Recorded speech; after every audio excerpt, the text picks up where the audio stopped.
तो पिलामाने मोर एक नुआ भिडियो को तुमको पुणी स्वागत जनाऊँगी। तो आज भिडियो आम सप्तम श्रेणी साहित्य बहीर प्रथम अध्याय नूतन शक्तिर अभ्युत्थान तार प्रश्न उत्तर आलोचना करवा।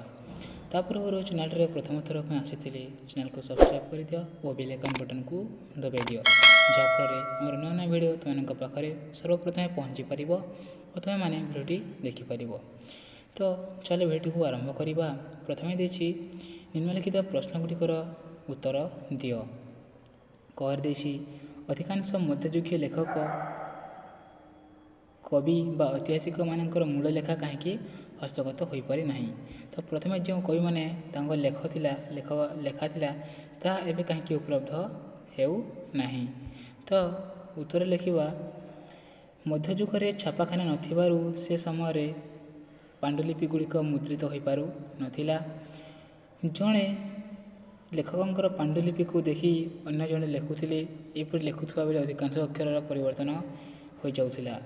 बेले बेले अनुकरण करुवा व्यक्ति निज मन को धाड़िए दुई धाड़ी तथ्य लिखि देउथिला। यह सब कारण हेतु अधिकांश मध्ययुगीय लेखक कवि एवं ऐतिहासिक मान मूल लेखा हस्तगत हो पारि नाही। प्रश्न नंबर ख मामूद दरबार संपर्क तुम्हें कौन जानिछ कुह। तो मामूद थे दरबार संपर्क तुम्हें कौन जानिछ। उत्तर मामूद दरबार रे अनेक गुणी और ज्ञानी व्यक्ति को स्थान देते एवं सेमानंक मध्यरु प्रसिद्ध थिले पारसी कवि फी खेसा। मामूद तांका दरबार रे अल्बिरुनी नामक जड़े विद्वान व्यक्ति को भारत संपर्क में ज्ञान आहरण करने भारत को पठाई। भारत में बहु वर्ष रही अल्बिरुनी भारत उपर तहकिक हिंद बा भारत विषय से गजनी एक विराट पाठागार बा सुंदर मस्जिद निर्माण करथिले।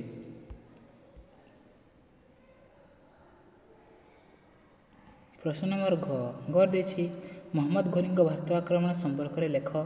उत्तर द्वादश शताब्दीर शेष भाग में घोर राज्यर शासक मोहम्मद घोरी भारत आक्रमण करथिले। उत्तर भारत जय करी यहाकु निज राज्य में मिसाइबा तांकर लक्ष्य थिबा बेले भारत धनरत्न मध्य तांकु भारत आक्रमण करने उत्साहित करथिला। 1175 ख्रीष्टाब्द से मुल्तान अधिकार करने पर से सिंधु प्रदेश एवं पंजाब अधिकार करी दिल्ली आड़क अग्रसर होते।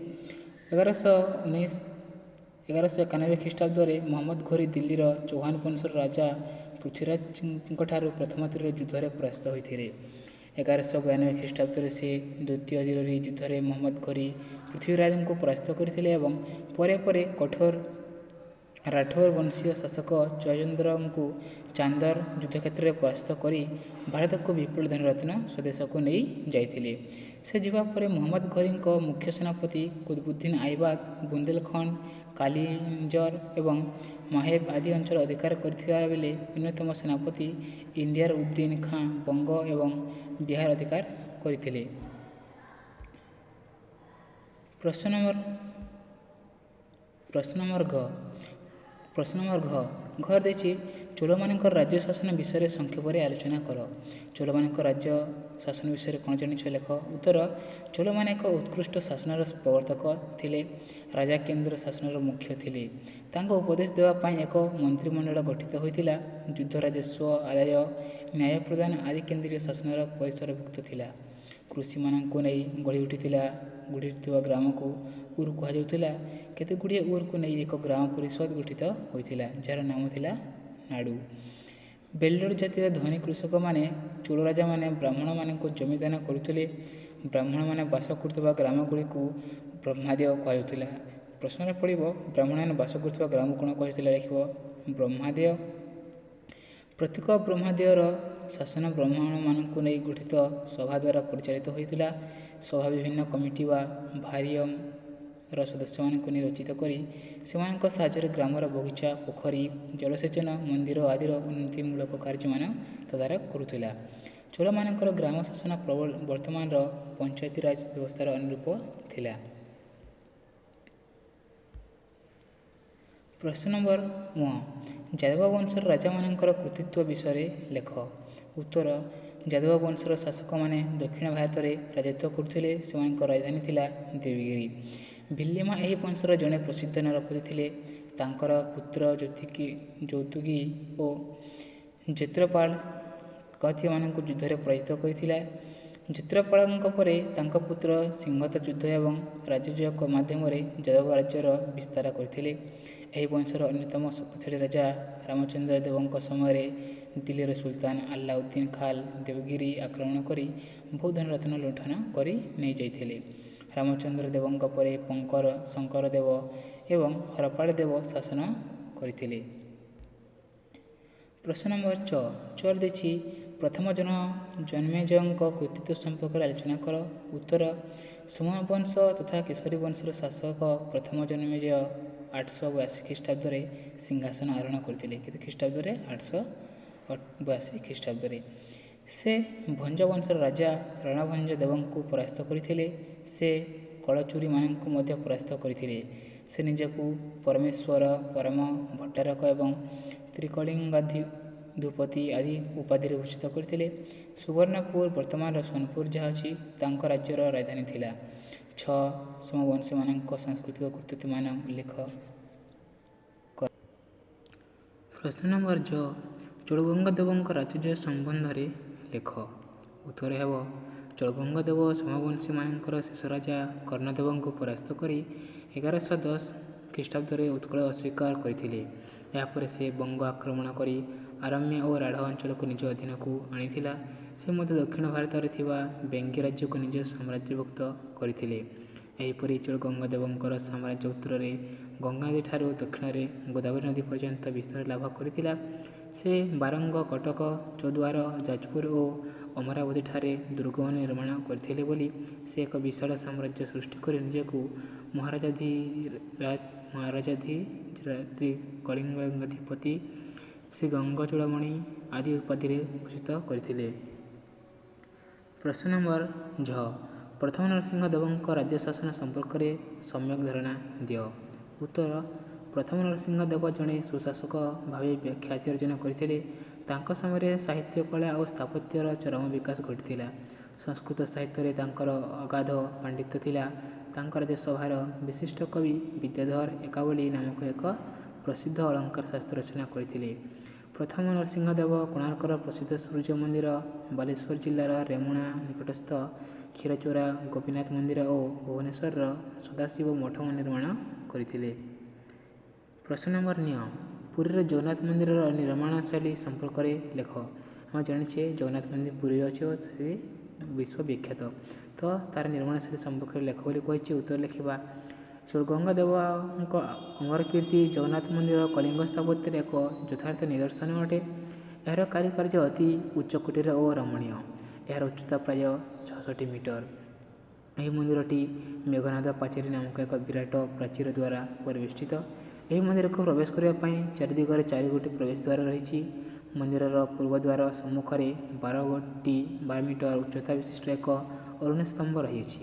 ଜଗନ୍ନାଥ ମନ୍ଦିର ମଧ୍ୟରେ ଜଗନ୍ନାଥ, ବଳଭଦ୍ର ଏବଂ କାଶୀ ବିଶ୍ୱନାଥ ମନ୍ଦିର, ନୃସିଂହ ମନ୍ଦିର, ବିମଳା ସୁଭଦ୍ରାଙ୍କ ମୂର୍ତ୍ତି ଶୋଭା ପାଉଛି। ମନ୍ଦିର ବେଢ଼ାରେ କାଶୀ ବିଶ୍ୱନାଥ ମନ୍ଦିର, ନୃସିଂହ ମନ୍ଦିର, ବିମଳା ମନ୍ଦିର, ମହାଲକ୍ଷ୍ମୀ ମନ୍ଦିର, ନବଗ୍ରହ ମନ୍ଦିର ଆଦି ଛୋଟ ଛୋଟ ମନ୍ଦିରମାନ ରହିଅଛି। ମୁକ୍ତି ମଣ୍ଡପ ଏବଂ ଆନନ୍ଦ ବଜାର ପୁରୀ ଜଗନ୍ନାଥ ମନ୍ଦିରର 2ଟି ଆକର୍ଷଣୀୟ ସ୍ଥାନ ଅଟେ। ପ୍ରଶ୍ନ ନମ୍ବର ରାମାନୁଜଙ୍କ ମତ କ'ଣ ଥିଲା? ଉତ୍ତର ଭକ୍ତିବାଦର ଅନ୍ୟତମ ପ୍ରଚାରକ ରାମାନୁଜ ଏକାଦଶ ଶତାବ୍ଦୀରେ ଦକ୍ଷିଣ ଭାରତରେ ଜନ୍ମଗ୍ରହଣ କରିଥିଲେ। ସେ ଈଶ୍ୱରଙ୍କ ନିକଟରେ ନିଜକୁ ସମ୍ପୂର୍ଣ୍ଣ ରୂପେ ସମର୍ପଣ କରିବା ପାଇଁ ଉପଦେଶ ଦେଇଥିଲେ। ପ୍ରେମ ଓ ଭକ୍ତି ଦ୍ୱାରା ଈଶ୍ୱରଙ୍କ ମିଳିପାରିବେ ବୋଲି ସେ କହୁଥିଲେ। ଜ୍ଞାନ ଅପେକ୍ଷା ଭକ୍ତି ଈଶ୍ୱର ପ୍ରାପ୍ତିର ଶ୍ରେଷ୍ଠ ମାଧ୍ୟମ ବୋଲି ସେ ପ୍ରଚାର କରିଥିଲେ। ତାଙ୍କ ମତରେ ମଣିଷ ଗୋଟିଏ ଜାତି, ସେଥିରେ ଉଚ୍ଚ ନିଚର ସ୍ଥାନ ନାହିଁ। ତାଙ୍କର ଏହି ବାଣୀ ବହୁ ଲୋକଙ୍କୁ ପ୍ରଭାବିତ କରିଥିଲା। ଏବେ ଯିବା ପ୍ରଶ୍ନ ନମ୍ବର 6କୁ। ପ୍ରଶ୍ନ ନମ୍ବର 6 ଦେଇଛି ଦକ୍ଷିଣ ଭାରତରେ ସୃଷ୍ଟି ହୋଇଥିବା ଭାଷା ଓ ସାହିତ୍ୟ ବିଷୟରେ ଆଲୋଚନା କର। ଉତ୍ତର ମଧ୍ୟଯୁଗରେ ଦକ୍ଷିଣ ଭାରତରେ ମୁଖ୍ୟତଃ 2ଟି ଭାଷା ପ୍ରଚଳିତ ହୋଇଥିଲା। କେତୋଟି? 2ଟି। ପ୍ରଥମଟି ଥିଲା ସଂସ୍କୃତ ଓ ଅନ୍ୟଟି ଥିଲା ନୂତନ ଭାବେ ସୃଷ୍ଟି ଆଞ୍ଚଳିକ ଭାଷା। ସଂସ୍କୃତ ଭାଷା ବିଶ୍ୱବିଦ୍ୟାଳୟରେ ଶିକ୍ଷକ ଓ ଛାତ୍ରଛାତ୍ରୀମାନଙ୍କ ଦ୍ୱାରା ଏବଂ ଧର୍ମାନୁଷ୍ଠାନଗୁଡ଼ିକରେ ବ୍ୟବହୃତ ହେଉଥିଲା। ପ୍ରଥମେ ଚୋଳ ରାଜ୍ୟରେ ଆଞ୍ଚଳିକ ଭାଷା ରୂପେ ତାମିଲ ଭାଷା ପ୍ରଚଳିତ ହୋଇଥିଲା ଏବଂ ତାପରେ ପରେ ଆନ୍ଧ୍ରରେ ତେଲୁଗୁ ଏବଂ ମୈଶୂରର କନ୍ନଡ଼ ଭାଷା ସୃଷ୍ଟି ହୋଇଥିଲା।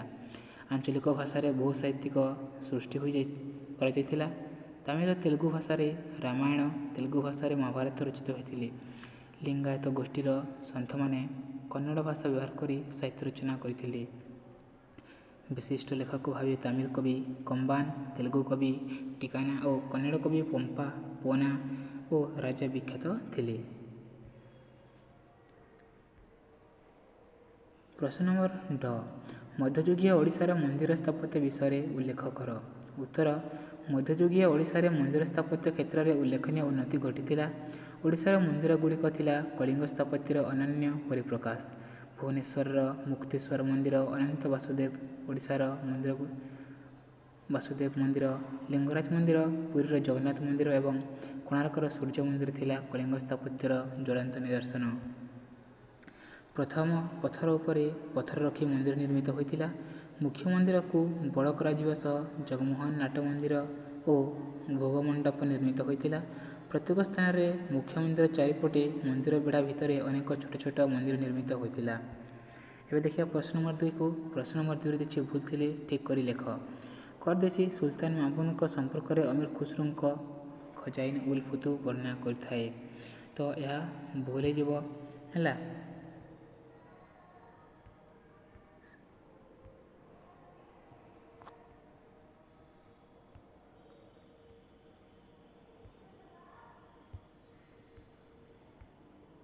ସଠିକ୍ ଉତ୍ତର ହେଇଯିବ ସୁଲତାନ ମାହମୁଦଙ୍କ ସମ୍ପର୍କରେ ଫିଲୁସିଙ୍କ ଶାହନାମା ବର୍ଣ୍ଣନା କରିଥାଏ। କ'ଣ?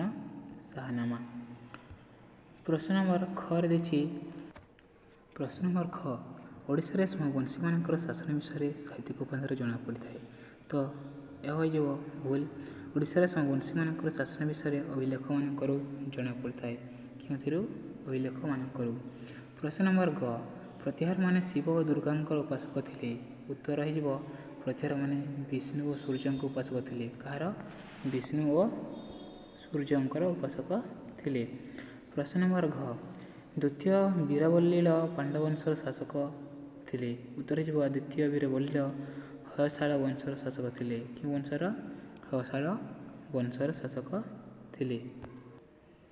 ପ୍ରଶ୍ନ ନମ୍ବର ଚ ମୁକ୍ତେଶ୍ୱର ମନ୍ଦିର ଗଙ୍ଗମାନଙ୍କର ବିଶିଷ୍ଟ କୃତି ଥିଲା।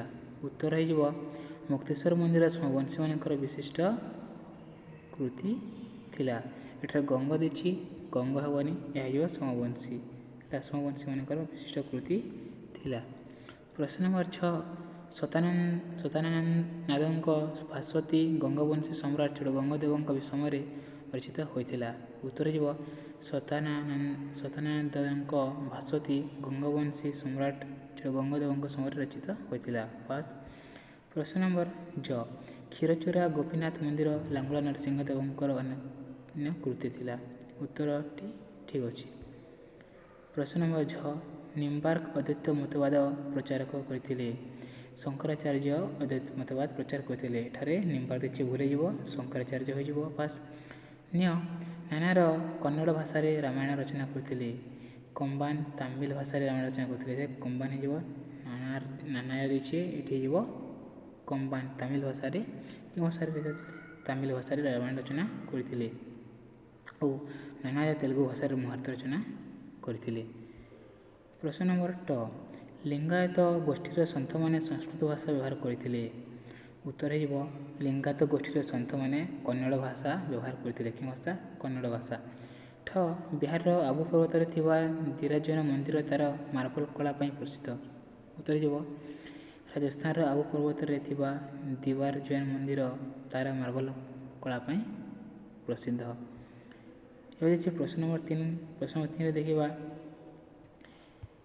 ବନ୍ଧନୀ ମଧ୍ୟରୁ ଉପଯୁକ୍ତ ଶବ୍ଦ ବାଛି ଲେଖ। କରିଦେଇଛି ତୁଘଲକନାମା ଡାକ୍ସଙ୍କ ଦ୍ୱାରା ରଚିତ ହୋଇଥିଲା।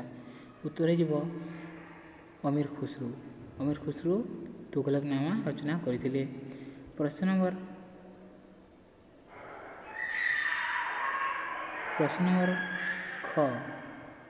ଖ ତୁଘଲକନାମା ଡାକ୍ସ ଥର ଭାରତ ଆକ୍ରମଣ କରିଥିଲେ। କେତେଥର? ଉତ୍ତର ହେଇଯିବ 17 ଥର। ତୁଘଲକନାମା 17 ଥର ଭାରତ ଆକ୍ରମଣ କରିଥିଲେ। ପ୍ରଶ୍ନ ନମ୍ବର ଗ ପୃଥ୍ୱୀରାଜ ମହମ୍ମଦ ଘୋରୀଙ୍କୁ ଡ୍ୟାକ୍ସ ଯୁଦ୍ଧରେ ପରାସ୍ତ କରିଥିଲେ? କେଉଁ ଯୁଦ୍ଧରେ? ପ୍ରଥମ ତ୍ରିରୋହି ଯୁଦ୍ଧରେ ପୃଥ୍ୱୀରାଜ ମହମ୍ମଦ ଘୋରୀଙ୍କୁ ପରାସ୍ତ କରିଥିଲେ। ପ୍ରଶ୍ନ ନମ୍ବର ଘ ମହେନ୍ଦ୍ରପାଳ ଡ୍ୟାକ୍ସ ବଂଶର ରାଜା ଥିଲେ? ଉତ୍ତର ହୋଇଯିବ ପ୍ରତ୍ୟାହାର ବଂଶର। ମହେନ୍ଦ୍ରପାଳ ପ୍ରତ୍ୟାହାର ବଂଶର ରାଜା ଥିଲେ। ପ୍ରଶ୍ନ ନମ୍ବର ମ ଚୋଳମାନଙ୍କ ରାଜଧାନୀ ଡ୍ୟାକ୍ସ ଥିଲା? ତାଞ୍ଜୋର। ଚୋଳମାନଙ୍କ ରାଜଧାନୀ ତାଞ୍ଜୋର ଥିଲା। ପ୍ରଶ୍ନ ନମ୍ବର ଚ ଭୁବନେଶ୍ୱରର ଲିଙ୍ଗରାଜ ମନ୍ଦିର ଡ୍ୟାକ୍ସଙ୍କ ସମୟରେ ନିର୍ମିତ ହୋଇଥିଲା? କାହା ସମୟରେ? ଦ୍ୱିତୀୟ ଜାତିଙ୍କ ସମୟରେ ଲିଙ୍ଗରାଜ ମନ୍ଦିର ନିର୍ମିତ ହୋଇଥିଲା। ପ୍ରଶ୍ନ ନମ୍ବର ଛ ଭାସ୍ୱତୀ ନାମକ ଗ୍ରନ୍ଥ ଡ୍ୟାକ୍ସ ରଚନା କରିଥିଲେ? କି ରଚନା କରିଥିଲେ? ସତାନନ୍ଦ ହେଲା ଏ ଭାସ୍ୱତୀ ନାମକ ଗ୍ରନ୍ଥ ରଚନା କରିଥିଲେ। ପ୍ରଶ୍ନ ନମ୍ବର ଜ କମ୍ବାଇନ୍ ଡ୍ୟାକ୍ସ ଭାଷାରେ ରାମାୟଣ ରଚନା କରିଥିଲେ? କେଉଁ ଭାଷାରେ? ତାମିଲ ଭାଷାରେ। ପ୍ରଶ୍ନ ନମ୍ବର ଝ ଗୋପୁରମ୍ ଡ୍ୟାକ୍ସ ଭାରତୀୟ ମନ୍ଦିରଗୁଡ଼ିକରେ ଦେଖାଯାଏ? କେଉଁ ଭାରତୀୟ ମନ୍ଦିରଗୁଡ଼ିକରେ? ଦକ୍ଷିଣ ଭାରତୀୟ ମନ୍ଦିରଗୁଡ଼ିକରେ ଦେଖାଯାଏ। ପ୍ରଶ୍ନ ନମ୍ବର ନ୍ୟ ଡ୍ୟାକ୍ସ କଳିଙ୍ଗ ସ୍ଥାପତ୍ୟର ନିଦର୍ଶନ ଅଟେ? ମୁକ୍ତେଶ୍ୱର ମନ୍ଦିର କଳିଙ୍ଗ ସ୍ଥାପତ୍ୟର ନିଦର୍ଶନ ଅଟେ। ଟରେ ଦେଇଛି ଡ୍ୟାକ୍ସ ଅଦ୍ୱୈତ ମତବାଦର ପ୍ରଚାରକ ଥିଲେ? କିଏ ଥିଲେ? ଶଙ୍କର। ଶଙ୍କର ଅଦ୍ୱୈତ ମତବାଦର ପ୍ରଚାରକ ଥିଲେ।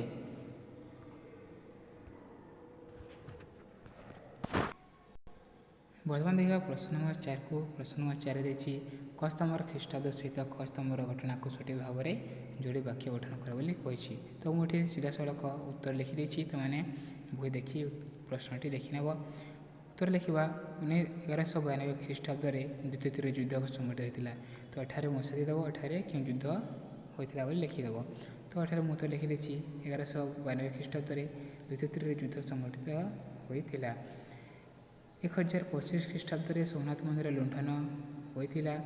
1110 ଖ୍ରୀଷ୍ଟାବ୍ଦରେ ଚୋଡ଼ଗଙ୍ଗଦେବ ଉତ୍କଳ ଅଧିକାର କରିଥିଲେ ଓ 1238 ଖ୍ରୀଷ୍ଟାବ୍ଦରେ ପ୍ରଥମ ନରସିଂହ ଦେବ ସିଂହାସନ ଆରୋହଣ କରିଥିଲେ। ସେହିପରି 840 ଖ୍ରୀଷ୍ଟାବ୍ଦରେ ପ୍ରଥମ ମହୀର ବୌଦ୍ଧ ସିଂହାସନ ଆରୋହଣ କରିଥିଲେ। ପ୍ରଶ୍ନ ନମ୍ବର 5 ପ୍ରଶ୍ନ ନମ୍ବର 5ରେ ଦେଇଛି ସଂକ୍ଷିପ୍ତ ଟିପ୍ପଣୀ ଲେଖ। ତ୍ରିରୋହି ଯୁଦ୍ଧ। ପ୍ରଥମ ତ୍ରିରୋହି ଯୁଦ୍ଧ 1191 ଖ୍ରୀଷ୍ଟାବ୍ଦରେ ତ୍ରିରୋହିଠାରେ ସଂଘଟିତ ହୋଇଥିଲା। ଦିଲ୍ଲୀର ଚୌହାନ ବଂଶର ରାଜା ପୃଥ୍ୱୀରାଜ ରାଜପୁତମାନଙ୍କ ସହାୟତାରେ ମହମ୍ମଦ ଘୋରୀଙ୍କୁ ଏହି ଯୁଦ୍ଧରେ ପରାସ୍ତ କରିଥିଲେ।